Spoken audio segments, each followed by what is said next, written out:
Salut à toutes et à tous, c'est Dejiros. Pour la dernière analyse avant la critique 2.0 Gold, on va parler d'un animé qui est assez similaire à High School DxD. Et malheureusement, ce fut une déception pour moi. Il s'agit de Trinity Seven.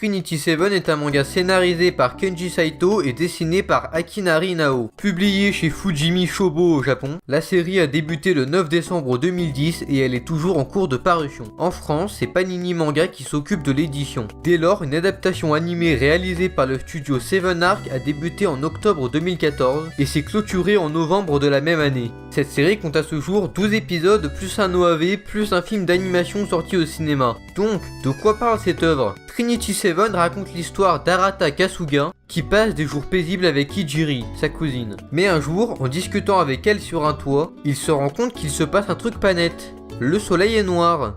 Rien que ça. C'est là qu'intervient Lilith Asami et qui lui explique toute la situation. En fait, il a été transporté dans une réalité alternative par un grimoire magique et sa cousine était en fait une usurpatrice. Et la vraie Hijiri est en fait piégée dans une autre dimension. Et là, elle impose deux choix à notre héros. Soit le monde redevient comme avant, mais dans ce cas, il oubliera tous les souvenirs qu'il a d'Hijiri, soit il meurt. Mais Arata n'est pas idiot puisqu'il propose une troisième solution, devenir un puissant mage pour sauver sa cousine. Il décide donc d'aller dans l'école de magie où va Lilith et il devra apprendre tout ce qu'il y a à savoir sur le combat à l'aide des Trinity Seven, les 7 magiciennes les plus puissantes de l'académie. Voilà, c'est le scénario de départ de Trinity Seven. Maintenant, c'est l'heure de l'instant plagiat. Vous avez sûrement remarqué, mais Lilith ressemble énormément à Amen et Shuo du fruit de la grisaille. Et ça ne s'arrête pas là car elle a également une voix qui est similaire à celle de Yumiko. C'est tout, j'ai rien trouvé d'autre. En même temps, les chara-design des personnages sont assez originaux et cool. Il est maintenant l'heure de parler des aspects positifs de cet animé. Les OST collent bien aux scènes, elles restent assez discrètes tout en étant de qualité. Je retiens surtout Imper que j'utiliserai peut-être dans les minutes qui suivent. L'opening est absolument grandiose. Bon, je ne vais pas le chanter car je tiens à vos oreilles, mais cet opening, la musique qui est super entraînante, les images qui te donnent la pêche, la voix de Zack qui est si envoûtante. Tout est réussi. À chaque fois que je l'entends, je ressens limite la même puissance que l'opening 1 de JoJo's Bizarre Adventure. Oui, à ce point. Et très clairement, cet opening m'a donné le courage, la motivation pour regarder cette série. Je le place très facilement dans mon top 10 opening. Même si je dis ça pour à peu près tous les génériques. Ce sera un 17 sur 20 pour sa note. L'ending 2 est pas mal, graphiquement il est assez original et la musique est passable. 11 sur 20, c'est ce qui me paraît le plus approprié. J'ai le même avis sur l'ending 3, même si les plans fixes, c'est pas mon truc. Pour l'animation, elle est plutôt bonne et j'aime beaucoup le style graphique. Il y a aussi le design de l'école de magie, des tenues de magicien, des armes et des pouvoirs qui sont très réussis. Pour une personne comme moi qui n'aime pas du tout ce style fantasy d'habitude, c'est quand même beaucoup de me faire aimer ça. On remarque rapidement que tous les magiciens sont en grande majorité des filles. Et contrairement à d'autres animés qui ne donnent aucune explication, là c'est justifié sans trop de mauvaise foi. Comme quoi la magie c'est l'étude de l'âme et des sentiments, donc que les filles sont plus fortes là-dedans. C'est un peu cliché mais ça passe. J'ai bien aimé les symboliques de l'animé par rapport aux souvenirs. Certains personnages ne meurent pas, ils risquent juste d'être oubliés. On n'en parle que très peu mais j'ai bien aimé. Faut savoir que tout ce qui touche aux souvenirs, à la mémoire, ça me plaît énormément. Il suffit de voir à quel point j'ai adoré Your Name pour s'en rendre compte. Pour les autres symboliques, il y a également le fait que le héros doit apprendre la magie pour récupérer sa cousine. Mais c'est aussi la magie qui lui en a privé. Du coup, il y a un truc assez intéressant. Et c'est tout, c'est les seules qualités que j'ai trouvées à Trinity Seven. Décevant, non? Et on passe sans plus tarder à la plus grosse partie de la vidéo, les aspects négatifs de cette œuvre. Le premier ending est tout pourri, que ce soit l'introduction qui franchement est moins agréable qu'un bruit de marteau-piqueur, la partie chantée qui est aussi nulle, ou encore les bandes noires qui cachent les 3/4 de l'écran. Le seul point positif que j'ai relevé, c'est le style graphique avec les ombres colorées qui sont assez jolies, mais c'est tout. Ah oui, c'est encore un ending avec des plans fixes. 6 sur 20. Ouais, je n'ai jamais mis de note aussi basse. D'ailleurs, maintenant que j'y pense, pourquoi utiliser des endings joyeux après des cliffhangers dramatiques? Pourquoi est-ce qu'ils n'ont pas fait un ending qui est plutôt triste, angoissant et tout ça pour l'utiliser après les fins d'épisodes bouleversants? Ça ne vous a jamais dérangé ce genre de décalage, vous? Je vais me pencher sur un petit défaut, ce sont les voix. Ça ne concerne que 2 personnages, mais j'ai bien l'impression que Lilith est régulièrement en sous-jeu, et que Mira n'a pas vraiment une voix qui colle bien avec elle. Je dois avouer que c'est quand même rare les défauts lors du doublage japonais. J'aimerais souligner la narration. Souvent, on a une situation qui pose une question ou un cliffhanger, et la scène d'après nous montre le moment après la résolution. Puis on revient sur la résolution justement. Et normalement, quand on met un flashback comme ça ou une narration un peu particulière, on fait ça pour dynamiser le tout. Ben là, ça marche pas. Ça casse totalement le rythme, et du coup Trinity Seven s'embête pour rien à faire des choses compliquées. D'ailleurs, l'exposition aussi est mal foutue. Dans Trinity Seven, on te balance plein de termes techniques sans jamais vraiment les expliquer. Tu comprends vaguement que les thèmes sont des catégories de magie, mais les archives c'est quoi? Et les Lost Technica? Et plein de mots super compliqués. Alors oui, ce n'est pas important de décrire dans les moindres recoins l'univers dans lequel se déroule l'histoire. Dans Sword Art Online par exemple, on n'explique pas grand chose sur les décors, sur le fonctionnement de chaque capacité ou autre. Mais dans SAO, on s'en fout royalement du lieu, et quand une règle est expliquée, c'est très simple. Puis il n'y a pas vraiment de choses à justifier aussi. Et dans Trinity Seven, ça me ralentit de rien piger. Bon, ça ne me bloque pas, mais c'est fatigant de rien comprendre. Et c'est pas la seule chose qui bloque le visionnage, comme les incohérences par exemple. Et là, je vais en citer qu'une seule qui est aberrante. Mais pour ça, je vais devoir spoiler, alors rendez-vous à ce passage de la vidéo. Lors de l'épisode 7, on apprend que Lise peut arrêter le temps. Et également choisir les personnes qui ne seront pas affectées par ce changement. Et on apprend par la même occasion qu'on ne peut pas interagir avec les personnes figées. Lise décide de ne pas arrêter le temps pour Arata. Et là, je te jure, 30 secondes après qu'on ait appris cette règle, elle sort ça. Si tu ne te rends pas maintenant, j'arrêterai le temps et j'en profiterai pour voler ton énergie. Comment c'est possible de laisser une telle incohérence qui se voit à des kilomètres comme ça? Puis après, elle reste coincée dans cette dimension et elle libère les autres. Et là, on a un autre but du héros qui apparaît. Faire revenir Lise du monde accéléré. Vous la sentez la deuxième incohérence? Parce que là, au moment où le héros fait sa promesse, c'est-à-dire même pas 10 minutes après que Lise soit partie, si on réfléchit un peu, elle doit être morte. Bah oui, en réalité, elle n'arrête pas le temps, elle le fait juste passer très très lentement. Du coup, ça doit faire une éternité qu'elle est bloquée. Et à aucun moment les magiciens seraient immortels puisque le héros a failli se faire tuer. Il y a aussi autre chose qui gâche l'histoire, c'est le ecchi.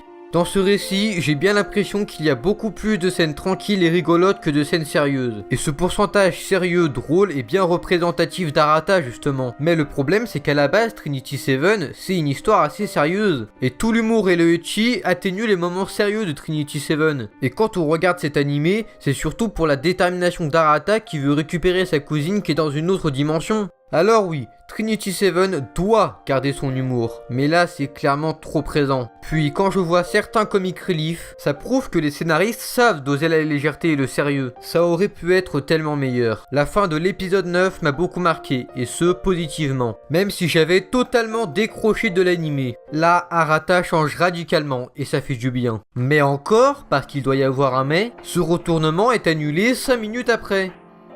C'est quoi l'intérêt de te bouleverser à ce point si c'est pour au final l'annuler? Ce qu'il y avait d'intéressant avec ce retournement, c'est qu'on voyait qu'Arata ne supportait pas de voir ses amis blessés, et que ça pouvait le faire rentrer dans une colère noire. Et même si c'était un peu maladroit, ça fonctionnait, même sur moi qui n'attendais plus rien de Trinity Seven. Là on avait un joli twist qui pouvait bien changer la suite. On pouvait penser qu'Arata était capable d'abandonner son humanité pour récupérer Hijiri. Mais non, 5 minutes après il se fait maîtriser par une pauvre attaque et c'est tout. On va me dire que si ça avait continué, le héros serait devenu un antagoniste. Et c'est vrai, mais même si c'était le cas, on aurait pu avoir un final marquant. Il suffit de voir School Days. Le héros devient super détestable et pourtant la fin nous a tous traumatisés. Et ça aurait rendu Trinity Seven assez original. J'ai vraiment du mal à croire que le scénariste ait auto-détruit ce twist. La plupart des combats sont... ouais, pas impressionnants. Les chorégraphies sont assez lentes, l'impact des coups ne donne pas assez d'impression de puissance, et même avec de la magie, ils arrivent à être banals. Mais j'aimerais souligner quelques exceptions qui m'ont fait battre le cœur à toute vitesse. En parlant de combat, le combat final. Alors, On est bien d'accord que le but d'un antagoniste est d'aller à l'encontre du but du héros. Vérifions sur Wikipédia. Un antagoniste est un personnage, un groupe de personnages ou une institution qui représente l'opposition du protagoniste. En d'autres termes, une personne ou un groupe de gens qui s'opposent aux personnages principaux. Alors expliquez-moi pourquoi est-ce qu'il n'y a aucune opposition entre les méchants et les magiciens? Les gens se parlent normalement comme s'ils étaient des potes. Et puis, 2 minutes après, ils se disent que ça serait peut-être bien de détruire l'ennemi. Je n'exagère pas, ils sont en plein conflit, et ils discutent comme si ce n'était pas des menaces. Niveau du combat en lui-même, c'est aussi lent que les combats normaux. Ils auraient quand même pu faire un effort pour l'affrontement ultime. Et aussi, il dure 4 minutes. La baston de l'épisode 4 durait plus de temps. Je sais que ce n'est pas une règle absolue que les combats mineurs doivent durer moins longtemps que les plus grands combats, mais le temps est un moyen de faire garder en mémoire les plus grands moments. Bon, après, il faut mieux ça que le fameux coup des « il ne te reste que 5 minutes avant que la Terre explose ». Puis, imaginons l'extrême, si une bataille ne durait que 7 secondes, personne ne serait satisfait. Pour ce qui est de la fin, vu que c'en est pas vraiment une, puisque c'est une transition vers la future saison 2, il n'y a pas beaucoup de matière, alors je vais en parler très brièvement. Mais pour ça, je vais devoir respoiler, alors si tu n'as pas vu la fin, passe donc à ce timecode. La cousine d'Arata, alors qu'elle s'est faite aspirer dans la dimension parallèle, a vu l'avenir et on apprend qu'Arata est devenu le maître du monde et l'a détruit avec l'aide des Trinity Seven. Aussi, ce schéma se répétera quoi qu'il arrive, même si on remonte dans le temps et que le monde reboucle. Je vous avoue que ce n'est pas évident à comprendre en regardant l'animé. Et là, on sait pourquoi Hijiri a voulu détruire le monde, pour en construire un nouveau où Arata n'anéantit pas la Terre pour qu'il soit heureux. Ce qui va à l'encontre de ce qu'elle a dit juste avant. Par contre, la petite phrase de conclusion d'Arata est assez cool, et ça donne une dernière impression pas trop immonde de la série, même si dans la globalité, je l'ai détesté. C'était long. Mais qu'en est-il des personnages principaux? Arata est une petite surprise. Il est pervers certes, mais il n'est pas désagréable. Généralement, ce genre de personnages ont tendance à rapidement me saouler. Mais la différence avec Arata, c'est que lui n'est pas idiot. Il réfléchit, propose des solutions, ne se laisse pas faire. On peut le voir avec le dilemme de l'épisode 1 par exemple. Et aussi, son but et sa détermination le rendent assez attachant, même si par la suite, à cause de ma rupture avec l'animé, ce côté disparaît. Il ne devient pas horrible à supporter, juste passable. On ne souhaite pas le voir partir, mais on ne souhaite pas en apprendre plus sur lui non plus, même s'il conserve cette intelligence et cette simplicité d'esprit. Donc, Escarata est un bon personnage, il a été surprenant par moments, mais il aurait pu être bien meilleur, notamment avec la possible fin où il devient le méchant, dont je vous ai parlé plus tôt. Pour Lilith, j'ai pas grand chose à dire. C'est une fille un peu naïve, un peu tsundere et assez puissante. Et c'est tout. S'il y a bien un problème que je dois soulever sur elle, c'est sa relation avec Arata. Pour faire simple, elle passe par 2 phases. Phase numéro 1, des épisodes 1 à 11. J'essaie d'apprendre la magie au héros, mais je suis embarrassé à chaque fois qu'il fait son beauf. Phase numéro 2, épisode 12. Je suis éperdument amoureuse du héros, vivons plein d'aventures ensemble. Bon, plus sérieusement, le problème c'est que leur relation change d'un coup. Dans toutes les bonnes romances, les relations évoluent de manière continue. C'est une pente qui mène vers la romance. On commence à planter des graines quelques temps avant. Ben là, leur relation est binaire. Passons désormais à l'OAV. Peu de temps après la saison 1, Arata continue ses cours normalement. Mais le directeur lui annonce qu'il risque d'être renvoyé, car son pouvoir est de copier et contrôler la magie des autres. Et que comme il n'en sait pas grand chose, il ne peut pas utiliser sa puissance au maximum. Et pour une personne comme lui chargée de suivre les Trinity Seven, c'est dangereux. Et pour éviter de se faire expulser de l'académie, il devra suivre un enseignement de la part des Trinity Seven. Bah, c'est le même problème qu'avec la série. Bon, ça passe un peu mieux puisque c'est un épisode détente. C'est un épisode fait pour être léger, on est là pour souffler après le danger. Donc ouais, à la limite, c'est sympa. Ça t'occupe pendant une demi-heure, c'est plutôt drôle, même si ecchi blablabla. Mais le truc, c'est que c'est limite meilleur que la série en elle-même. Parce que j'ai été plus tolérant, vu que là, il n'y a pas d'intrigue sérieuse. Donc, pas de décrédibilisation.